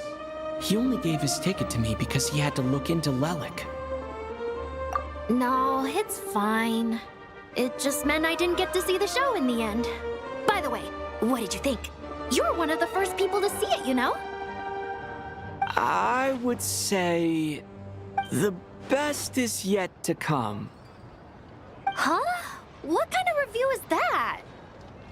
Hey, look!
Now these will come in handy.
Let's dance.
Ad Astra Abyssosque.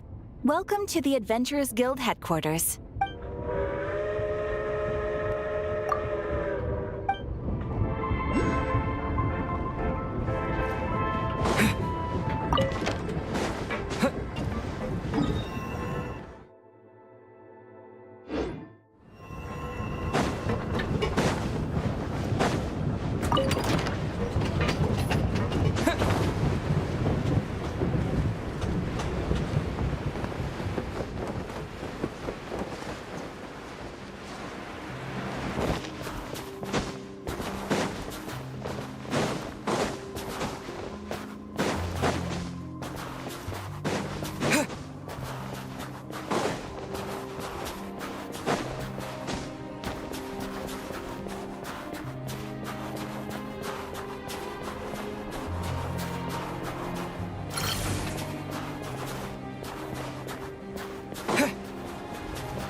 You all missed the good times.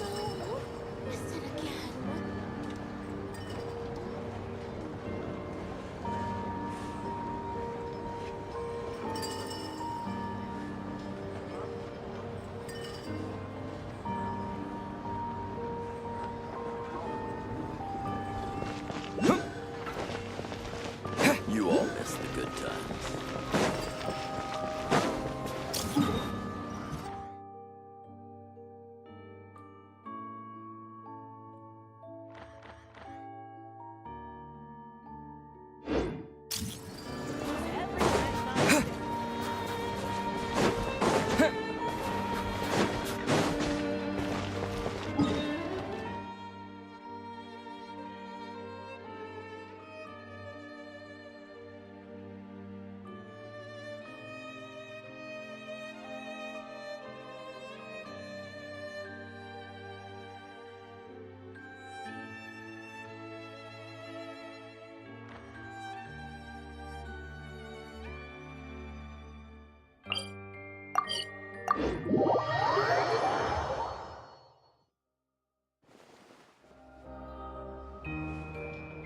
No way. It's true. You're. Yes?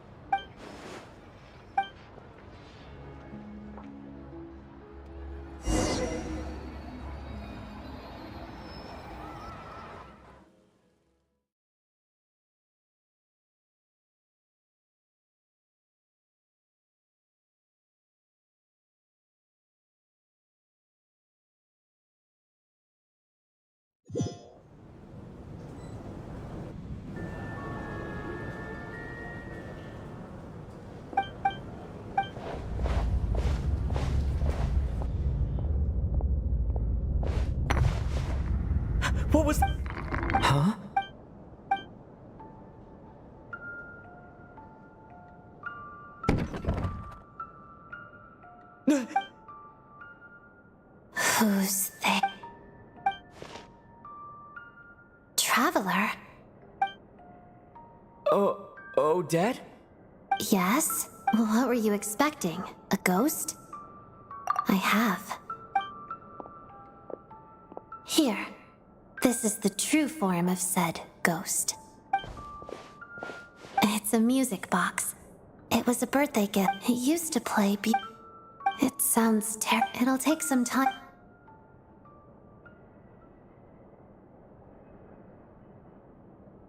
Yes, this area belongs to me. Doesn't it look the part? It's fine, but I must say, you're pretty brave. Most would have fled the moment. I appreciate... but if you could help me also think of it as... oh, that said, it scares...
Reward on the road.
report on the road.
Ad Astra.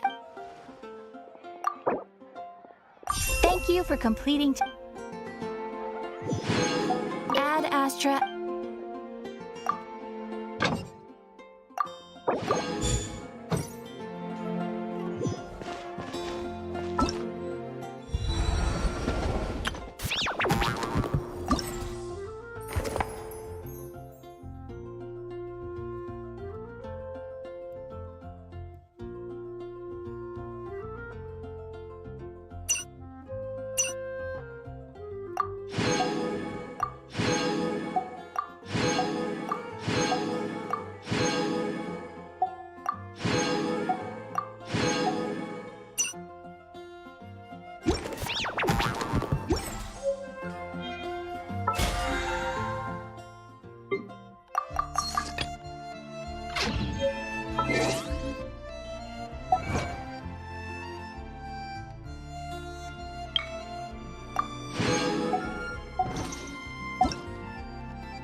Take your pick. You'll find no second-rate items at West.